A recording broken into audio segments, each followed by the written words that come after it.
Hello， 大家好，我是小米。今天呢，我所想要跟大家分享的主题呢，就是 T3、Dyson、Panasonic 吹风机大乱斗，耶！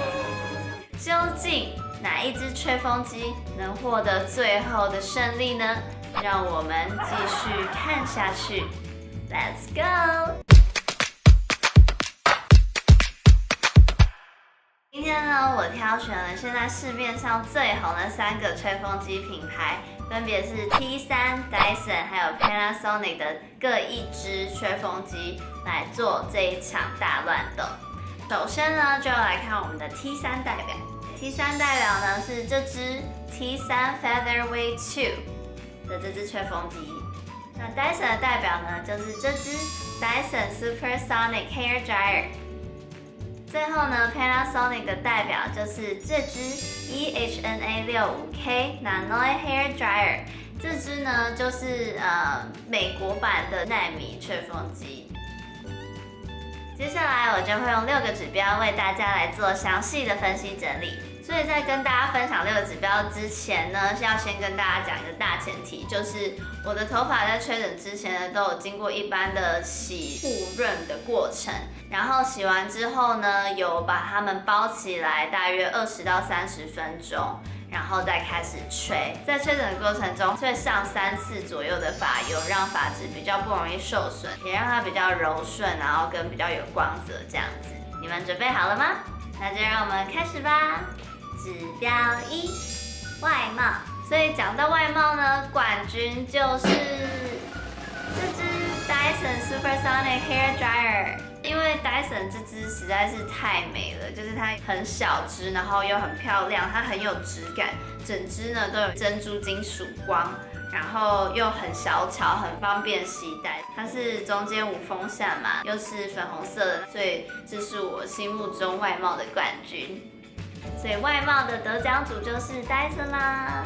但其实另外2支吹风机也还蛮好看的啦，尤其是 Featherweight， 我觉得它其实也蛮漂亮，它应该是蛮多人的菜，因为它也是有玫瑰金啊，然后跟全白的机体这样，其实它也蛮漂亮的，只是它就跟一般的吹风机长得比较像，然后比较大只。然后 Dyson 呢，就是长得很可爱，然后很小只，然后又是无风扇，看起来都特别的漂亮这样子。指标2，重量。重量的得奖组就是就是这支 T3 啦。就跟它的名字说的一样，就是它很轻的意思。那我必须要说，其实我觉得光拿机体呢 ，T3 跟 Dyson 其实差不多轻就我觉得其实只拿机体的话 ，Dyson 可能还稍微轻一点点，但是呢，就是加上整个就是变电器啊，然后整支拿起来的轻度就是重量呢，真的还是 Dyson 比较重，因为 Dyson 的那个变电器有点重。但光手拿的话，我其实是觉得 Dyson 是更轻一点的。但是 T3 以它这么大的体积呢，我必须要说它真的蛮轻的，而且握起来蛮舒服，不会手酸。指标3，发质与光泽。发质光泽的得奖组是谁呢？就是这支 Panasonic NA65K。我觉得呢 ，Panasonic 的吹风机都普遍有一个非常著名的优点，就是他们吹出来的头发发质真的非常亮，然后非常滑顺。以摸起来的发质呢，跟照出来的光泽呢，都是 Panasonic 比较漂亮。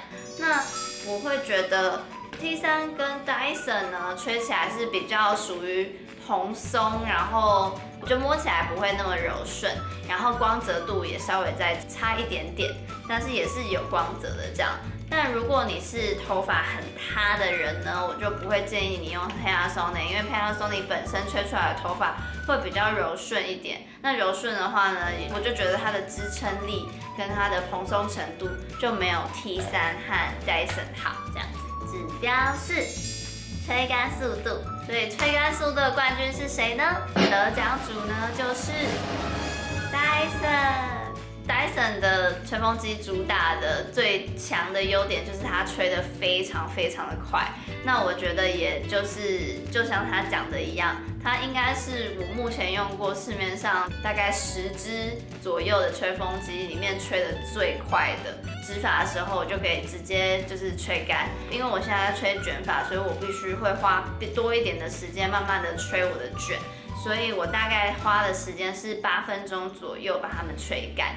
那我觉得已经算是非常的快了，因为我头发平常就连直发的时候都是非常非常难吹干的，因为我的头发比较会吸水，所以我觉得 Dyson 真的是，如果你是非常讨厌吹头发吹很久的人，真的要试试看 Dyson 这样子。指标5，卷度。那这项指标的冠军会是谁呢？答案就是 T3。因为呢，我觉得其实 Dyson 也吹得蛮好的，但是 T3的卷度是最为立体，然后维持最久。那如果你是卷发呢，我就不太会建议 Panasonic， 因为它就是比较柔顺，然后比较贴，比较没有蓬松感，所以在吹卷度的时候，我发现就是蛮大的差别是它的卷度就比较塌，然后呢没有那么有立体感，没有那么卷这样子。指标6，性价比。所以呢，性价比的冠军呢就是 Panasonic 的 NA65K。性价比的话，我是用建议售价，因为我其实买这支还有买 T3的时候都是在打折的时候买的，所以比较便宜。Panasonic 这支的原建议售价是99，然后 T3的话呢是200，然后 Dyson 就是很贵，是399，所以我觉得性价比最高其实是 Panasonic， 因为如果你是直发的话，我觉得用 Panasonic 吹出来的发质啊、光泽度等等都非常漂亮。那当然它有一些小小缺点，比如说它有点太热，但你可以调它的温度啦，然后它比较大支，比较难携带，比较重等等。但它的如果你只是在家吹的话，它的性价比其实非常的高，它吹出来的发质是非常漂亮的。最后来总结一下每支吹风机的优点。首先我们先来看 T3 好了，所以 T3 呢，其实它也长得蛮漂亮的，然后它蛮轻的，然后主要是它吹卷的立体度非常的漂亮，所以呢，卷发的人呢就建议拿这支，然后而且它还是玫瑰金的，真的很漂亮哦。再来是这支 Panasonic， 日本有很多不同的版本，这一支是美国版的 Nano-A， 然后它比较大支一点，然后长相跟一般的 Nano-A 长得不太一样，但我觉得这支也非常的好用。主要是性价比真的很高，因为它真的很便宜，然后吹出来的发质，尤其是给直发是非常的漂亮的。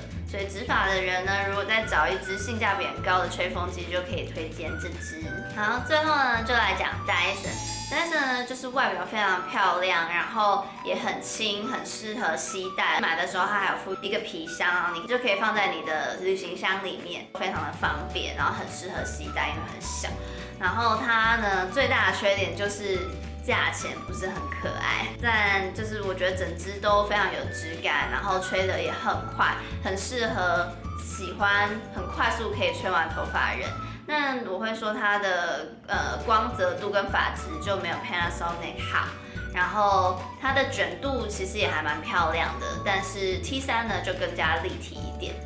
如果它跟他们差不多价钱的话，我可能会觉得 Dyson 真的非常棒，但因为本身实在太贵了，所以就是如果价钱是一个问题的人呢，就不太会建议拿 Dyson。但如果真的受不了头发要吹很久的人呢，Dyson 就是一个大推荐。所以呢，我必须要说最后的总结呢，我没有办法总结出一支我觉得最完美的吹风机，因为他们都各有各的优点，然后呢，配合不同的发质，他们可能会是某一个人最好最棒的吹风机。所以呢，我就跟大家分析整理这些优点跟缺点，然后就让大家自己来决定哪一支是最优秀的吹风机吧。好，那今天的影片就拍到这里了，希望大家会喜欢。如果喜欢的话呢，请帮我订阅、按赞、开小铃铛，谢谢，拜拜。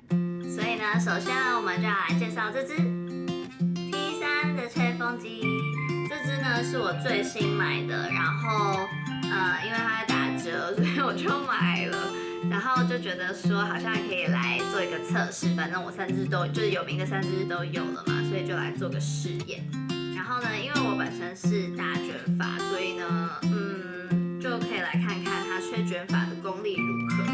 那就让我们来试试看喽。